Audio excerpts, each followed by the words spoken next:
because it wasn't just like, I mean, nobody should take a child away from anybody, but that they did that to me was a really big deal. It's like, it would be like this. It would be like,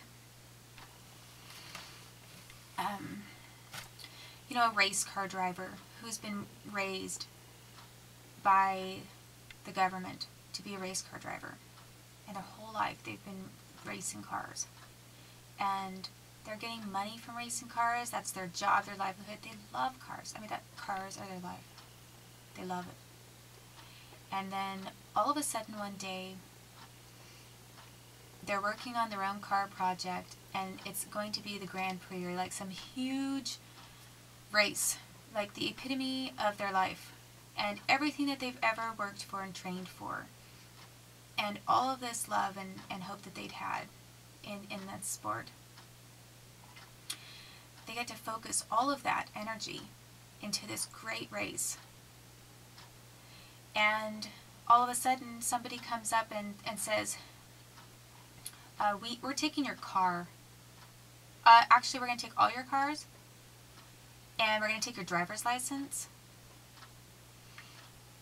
and we're going to take your house too, because we know you won't like the fact that we're taking your car and telling you can't be in this race after we trained you for it all these years of your life. And we're not going to tell you what we want to use you for instead, but it's something you're not going to like as much. And we're going to torture you until you're desperate and broken down enough to pretty much accept whatever we have to offer you. But guess what? You're not going to get your car back. And you're not going to get your license back.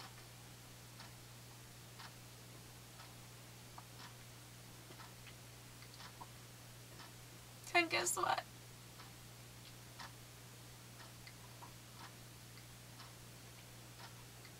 Even though this is what you've loved your entire life,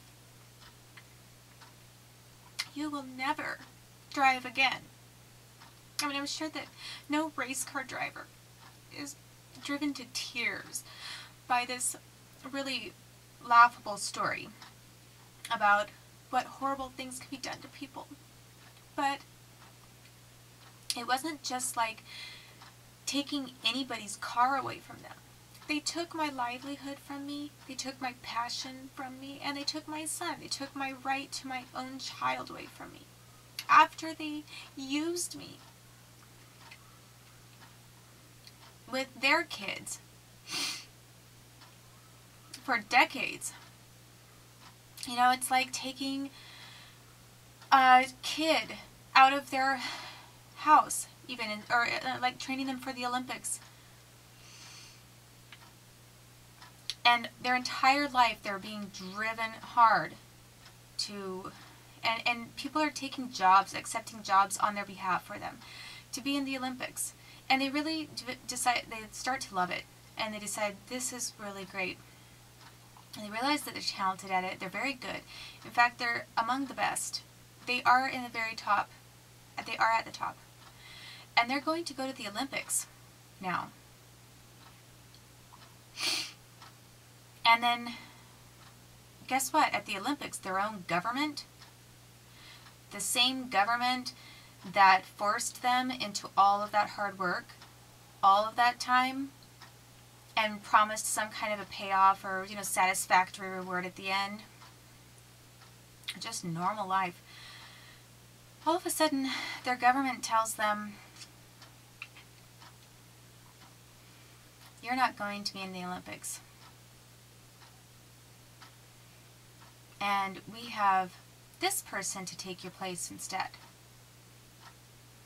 And in fact, you're not going to do anything except coach preschoolers on how to run, or how to jump hurdles, or do the long jump, or the high jump, or gymnastics, or whatever.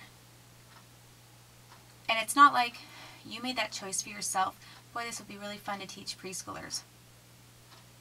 And I guess I don't want to be I don't want to try to get any kind of compensation or reward or pleasure or anything out of all this work that I've been working at, or something that I really love doing.